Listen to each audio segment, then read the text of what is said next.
This is your warning. May contain swearing, may contain bodily functions. Just saying, that's happened in case you've been around. So maybe no little ones, because unless you want to have that awkward conversation. Thanks. From day one, you fought for your life, and you blew everyone away. Hola, ¿cómo estás? Muy bien, ¿y tú? Yeah, más o menos. That's it. That's all I know. It's all my Spanish. 3 years of Spanish, and that's what I got. Well, I mean, I know like specific words, but I can't use them in a sentence, so. yeah, I am not bilingual by any means, I don't. despite my appearance. You do get mistaken. Very, very often. Anyways, hello. Welcome to the podcast. Hi, welcome back. I'm Jesse. I'm Alisha. And we are... Changing the chances. Hey. Even though we were probably confusing in the beginning, speaking Spanish and all. That may or may not get edited out. We don't know. Well, it shouldn't. It should be part of it. We'll see. It's not my call. Honestly. I don't make so, welcome to episode 21. Welcome, welcome, welcome. And we're just going to kind of go over kind of like our place in the special needs community.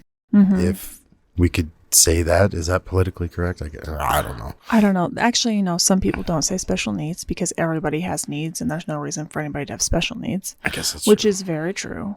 But I still say that because that's what I'm comfortable with for now. Typical and non-typical? I mean, can that... Well, disabled. You just say disabled. See, I just feel like that's kind of... But I don't say that because of just how I feel. I think it's so weird. So because Piper's 7, special needs feels better to me, which I don't know if that's just like... See, and I don't have a problem with it because she does have special needs. Like you said, everybody has needs, but... Yeah, but that's what they're saying is special. They shouldn't be. No, well... Because everybody's needs should be met. Well, her needs vary from day to day. And it sounds like she's agreeing with us. But yes, so I say special needs currently. That's just where I land. I'm not here to offend anybody. That's just what I'm comfortable with when it comes to my child. All right. And we had talked about this earlier a little bit. Yeah, we touched base on it a little bit. Just because it's like this weird feeling. It's like this weird place to sit, and it's hard to explain. And hopefully maybe somebody understands what I'm saying as I'm saying words. I don't. So when you have a disabled child, you kind of get thrown into a different group because lots of parents who have typical children can't even begin to fathom, to understand the things that you're going through. Usually. It's honestly, it's probably very difficult to relate to unless one way or another something along those lines has touched their lives. It's very hard to understand and relate to. Yeah, definitely. And that's okay. That's not a bad thing. No, honestly. Some people may take this wrong, but I mean, I would not wish any of the hardships we've been through on anyone. Yeah, agreed. Losing a child, the sleepless nights in the hospitals, the wondering all the what ifs and stuff. And just everything Piper has to actually go through herself. Agreed.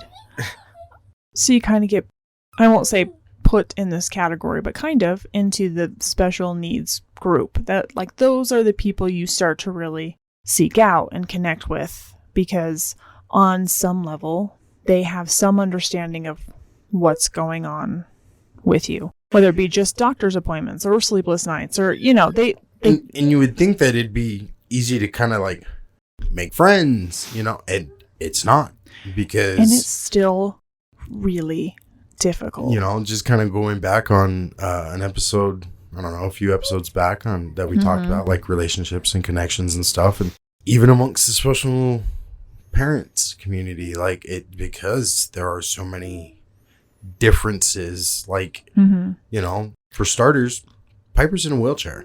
Yeah, and that's not the big thing. It's not the worst thing or the biggest thing, but that's just one of the challenges that presents itself, because she's still relying on one of us to push her wheelchair so that she can. She's in a wheelchair, but also relying on us. Yeah. Is the big one. Like she can't will herself around to interact with other kids and other people. She still relies on us to facilitate all those things, which makes it hard, right? Because she's 7, and like play dates are difficult because if she's in the mood and the other child's maybe in the mood, the other child has hopefully able-bodied enough to be able to walk over and want to engage with Piper. It's just, there's a lot of factors. There is, yeah. Because, if Piper doesn't want to engage, she won't. But if she does, great, awesome. She still can't wheel her own chair over to another child and be like, hey, let's interact. Let's do that. Yeah. You know what I mean? Like she can't do that. That is not an option for her. She's still reliant on one of us to take her over to another child, which I don't have a problem with, but it's, Well, agreed. It's still just one of the hurdles. It is. It is a hurdle. And a lot of these families we're finding out are very religious.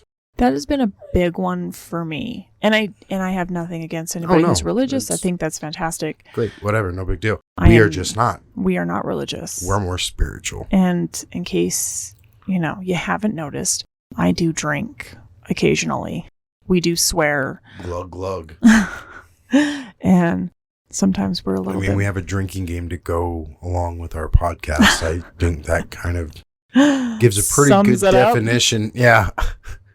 And so it's really hard to connect with other parents. Yeah, sure, we can connect on the level of we have similar experiences with our kids and stuff like that, but we will never be friends because we'll never connect as adults. Just because we walked different paths. We do. And that kind of sucks. We dance to the beat of our own drum. It does suck sometimes because it... I just want... It would be super I feel awesome. like making friends as an adult is just as rough as dating, from what I've heard. It's gotta be no, it all sounds awful.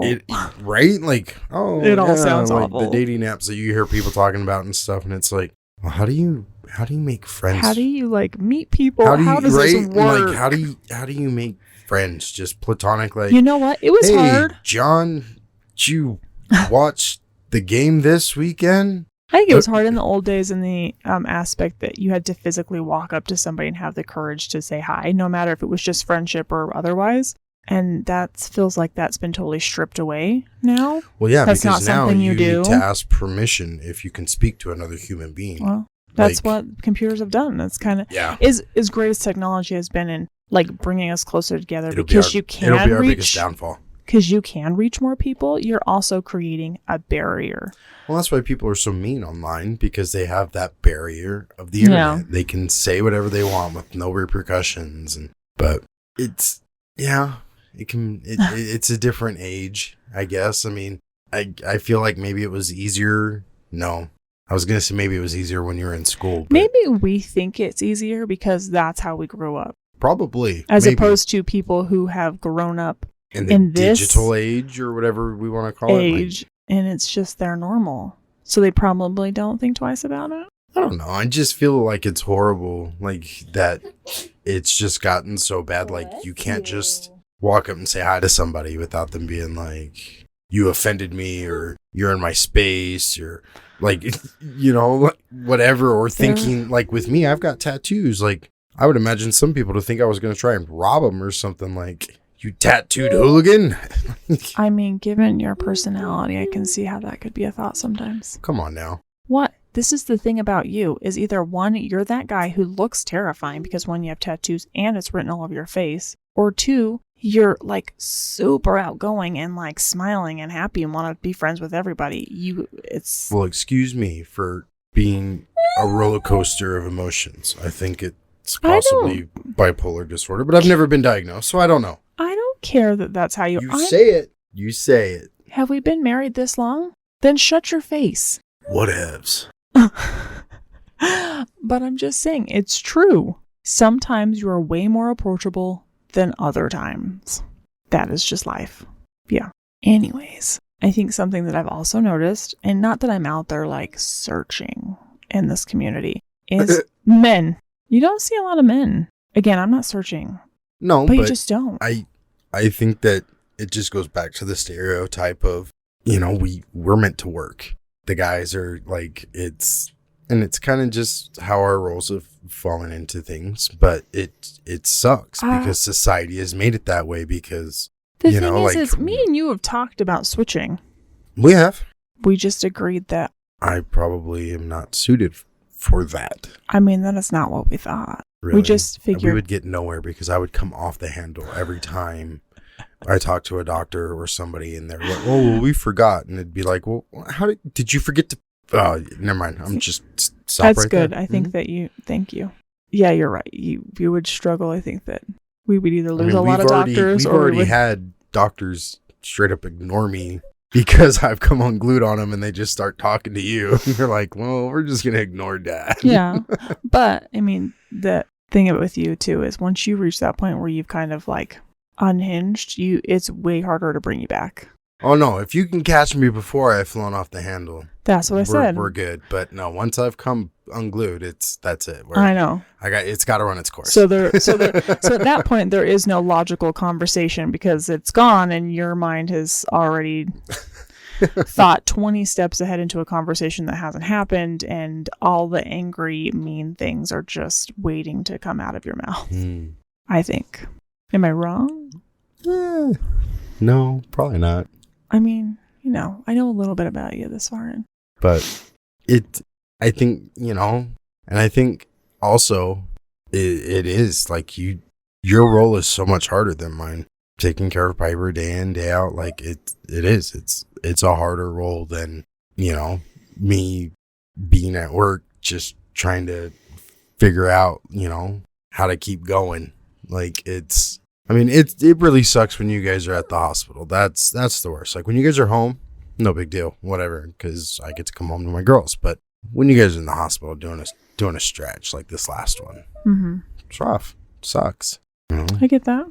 So, but it's still the easier role, in my opinion. Like I still think you have the harder. But also I think too, the connection between the two of you is just, it's always been there. Nothing that even if her and I spent the time, I don't think it would be the same just because. You never know. I mean, yeah, you never know. But she still, granted, she kicked her way out early, but I mean, you still got 4 months on me. I got 6 months on you. Oh, okay, yeah. She was 4 months early, that's fine. But, like, we signed Piper up when she was younger. What was she, like 3? Maybe? When we 2 or 3, yeah. 2 or 3. For a music class. That was designed for, I don't know, was it for blind and deaf? Blind and deaf children. Okay, I'm like, where are you going with this? Yeah, it was blind and deaf children because I think it was through the school. It was through early intervention, but I just can't remember the specifics. Okay, but we had it set up to where it was one of my days off or something like that. It was on Saturdays, and I work, and you don't. So I was the only dad, and the musical therapist lady said that I was the only dad that had ever like shown up. Like it was always moms, and the whole group was moms. Yep, and the whole group, if I remember correctly, it was probably like 6 or 8 moms, and all these kids, just super cute kids, boys, girls, whatever. Yeah. Piper was the only one with CP. Well, no, there was another girl that had CP, but she could move. She could move on her own, but she was also deaf, if I remember correctly. And she was just adorable. But it just kind of goes back to, like they all those little kids kind of interacted with each other because even though they were deaf or blind, they were all able-bodied. Like they could move themselves to where they wanted to be. To where they wanted to be. Interact with who they want to interact with. Exactly. Yeah. They wanted to switch out because they would pass around like a little box and had different musical instruments and stuff like that. And I would always get one for Piper and we would play with it and stuff. But the other kids could reach into this box. Even if they were blind, they could reach into this box, feel around, pick one up, shake it around, do whatever to get the interaction and the sound and choose what they wanted. It's very difficult for Piper to do that. Yeah. But I ain't gonna lie, it did feel kind of good for all the moms to be like, this is super cool. Like, you're a really great dad. Like, this is really neat to see a dad come and do this. Like, you really must love your child. And it's like, I don't think dads love their children any less than moms do. But I just think that we kind of get put on the back burner, you know, because everybody thinks about child and everybody thinks about mom. Okay, this is a realistic question. Answer it honestly. Okay. If we're both home and there's a music class, who do you think's going to take her?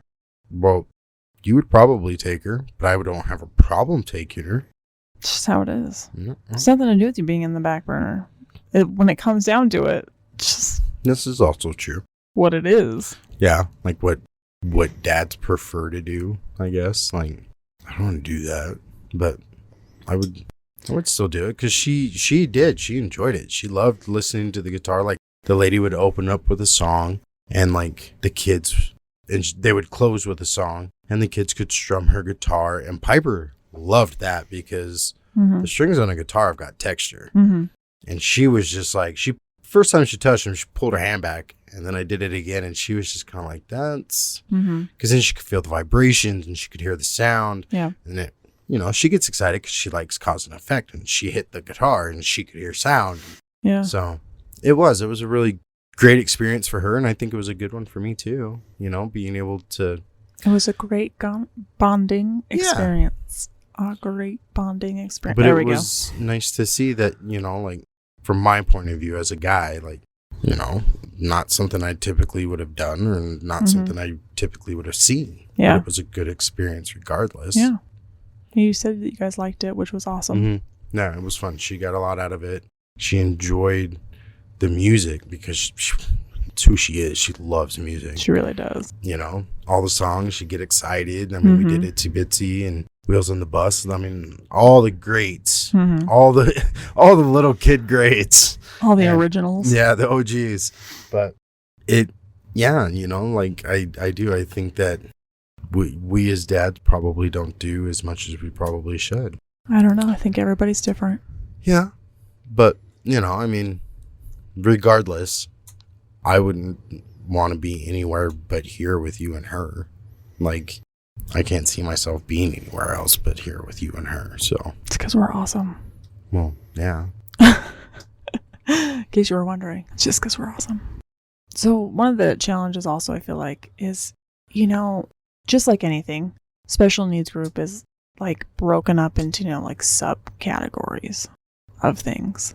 Just like everything else. Just like everything. Just like everything. Yeah, that's what else. I said. Just like everything. And it's like Piper is disabled. Piper is medically complex. Piper has all these things. She's also like super easy child to take care of. Always has been. She's always, laid back, easygoing. Honestly, for me, the hardest thing about her is that, you know, one, you really have to entertain her because, again, she is 100% dependent on me for everything. She cannot get up and move and do all the things that she wants to do by herself. Now that she's getting older, it's starting to piss her off. Like, you can see it. Like, she wants to roll over and do this on her own, and she gets to a certain point and she can't roll over anymore, and you can see it. She just gets mad. So, you know, it's hard but she still is medically complex. Like, we have a hospital stay once a year since she's been born. At least a minimum. Due to unforeseen surgeries that pop up because there's shunt malfunctions, or she gets sick and requires a hospital stay and a surgery, and it's just so weird. Like, where do we fit in? She's not... Well, yeah, because she doesn't have, like, some super rare disorder or disease. Yeah. You know, like, because unfortunately, some families do. They go forever without a diagnosis, and then they finally get one, and it is just this heart-wrenching, horrible news because it's like this 1 in a million rare disease or condition. Yeah, and they don't have answers. And they don't have answers for it. And, you know, there's only been, 5 other cases or whatever. Like, so Piper doesn't fall into something like that, but she's still medically complex, like you said. Like, she still has her own issues, but, you know, like I feel like we're sitting in this gray area. We are. I feel the same way. It's just... she's not, like, severely sick, and we're not constantly worried. I'm worried enough. Like, you oh know, no, we still have our scares, but like, you know, she's not going back to school the rest of the year because she's been really sick. And for her health reasons, she needs to stay home out of school, which she hates. I would rather her be at school with her peers. I'm like, we would all rather her be back at school. But Her.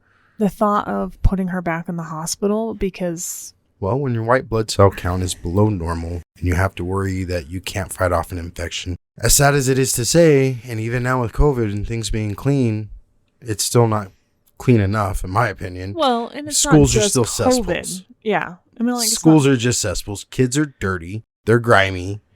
They're snotty. Piper's in second grade.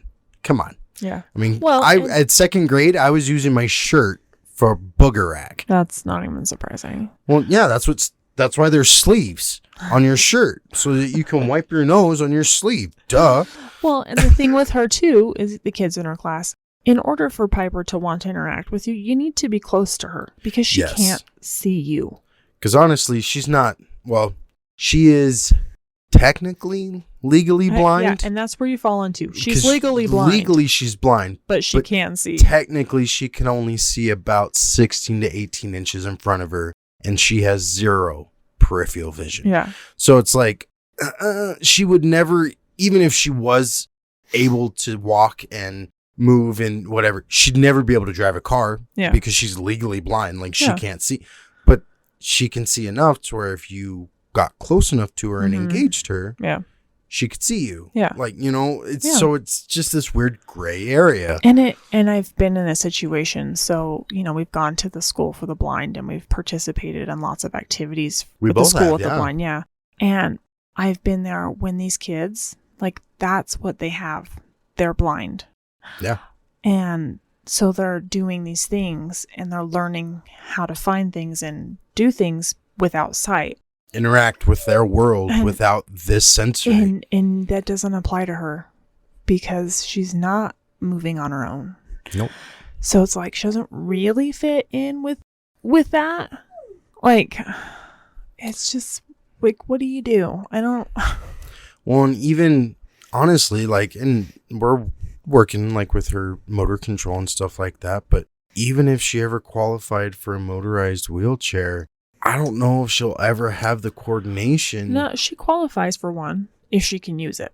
Okay, well, but she can't use it. That. Oh, okay. Yeah, she qualifies for one if she can use it. Well, and that's our dilemma. She can't. But she can't use it. She can't use it. Yeah, so that's if she wants to go from the living room to the kitchen, she may be able to think that and want to do that. Mm-hmm. But unfortunately, her muscle condition and her inability to control her fine and gross motor skills don't let her do that. Yeah. So that's hard. Especially like I think since day one, essentially since the storm started, I feel like it's either been a complete and total shit show or we're in this fucked up gray area where it's like, what do we do? Do up, down, left, right? Like what the hell?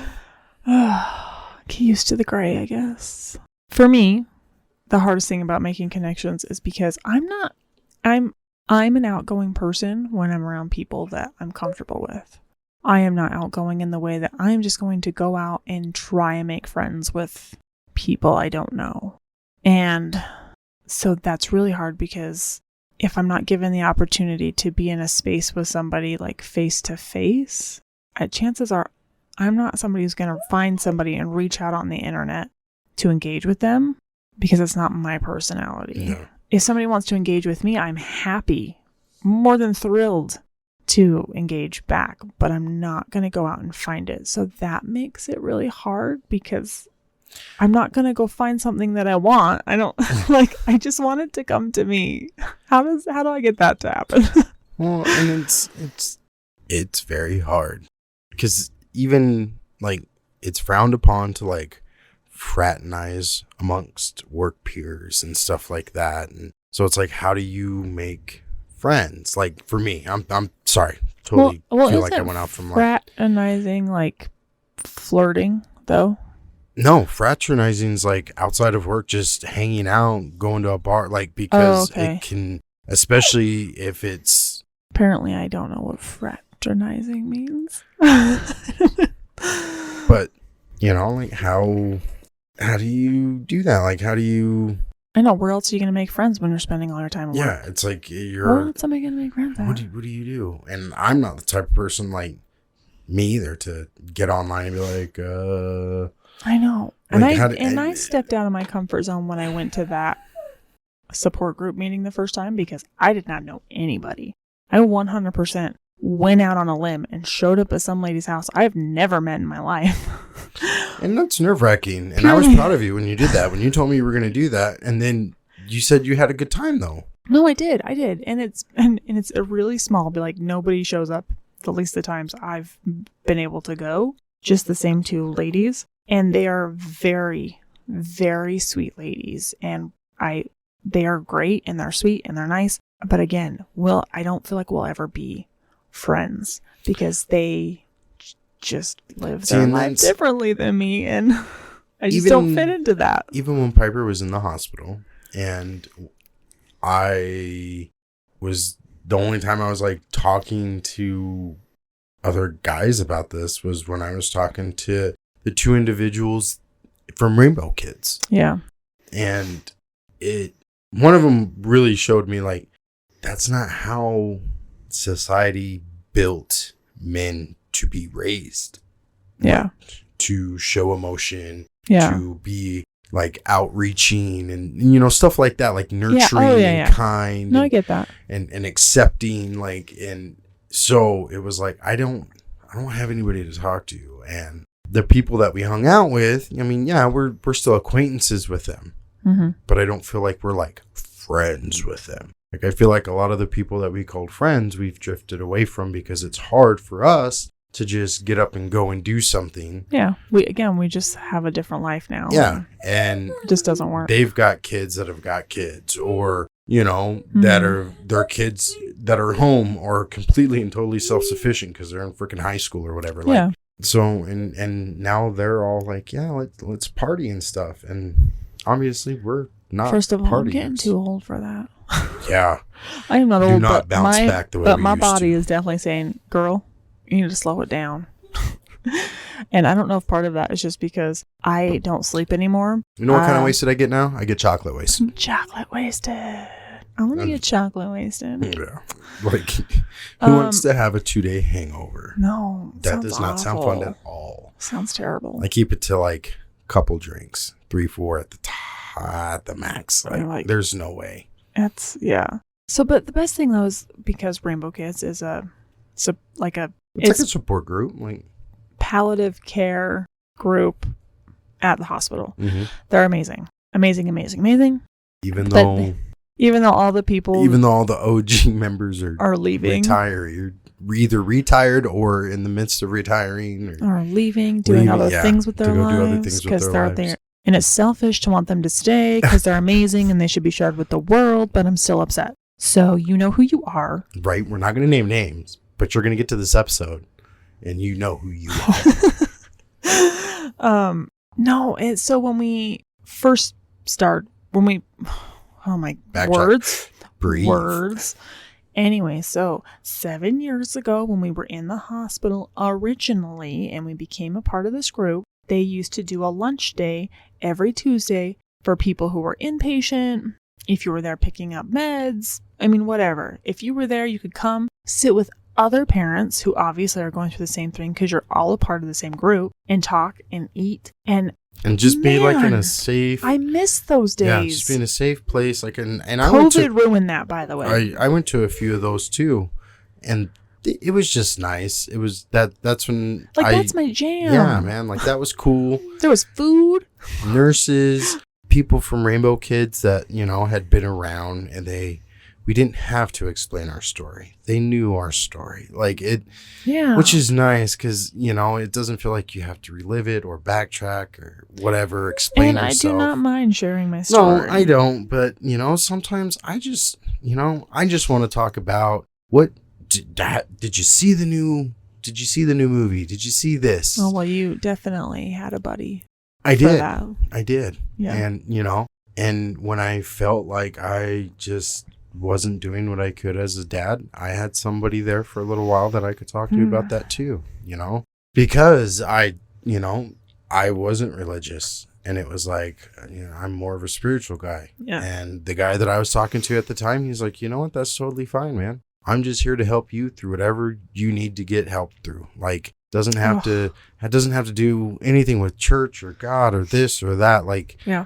I'm essentially just here as a shoulder for you to cry on if you want to do that too. Like, and it happened a couple times because it was just like, after a while, all these years of holding all that shit in, like, all it took was one little chink in the armor, man, and then it was just like, fuck.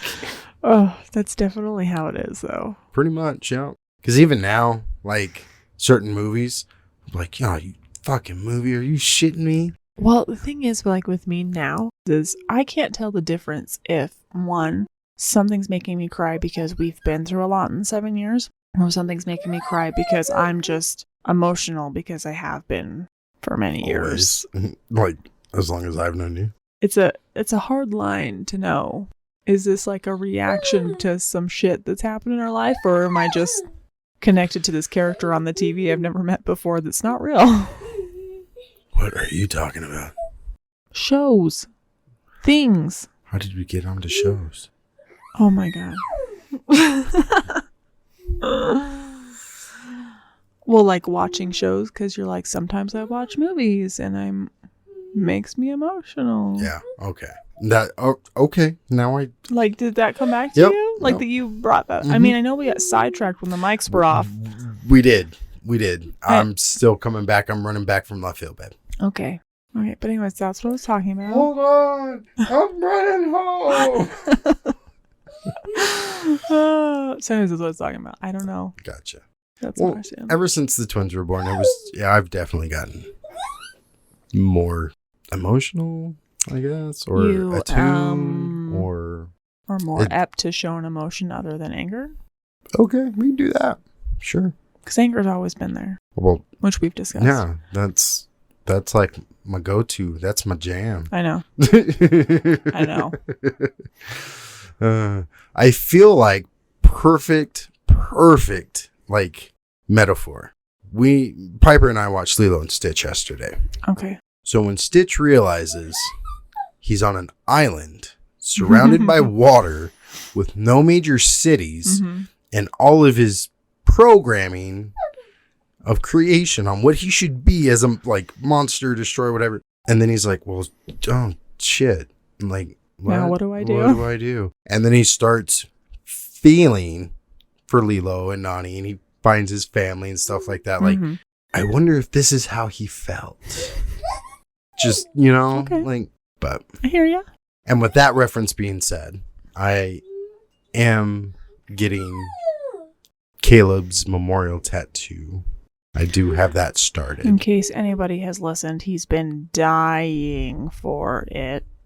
And now it's started. But it's going to look really good. It really will.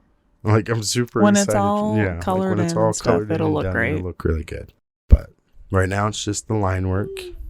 Yeah, it'll look awesome. I mean, I think that's pretty much it, though. Yeah, I was going to say, I don't think we had really anything else to cover. Mm-mm. But sounds pretty good to me. Maybe this one was a nice, short episode for all y'all. Yeah. All right. Well, we will see everyone. Or we will talk to everyone. Next week. Thanks for tuning in. Bye. Bye.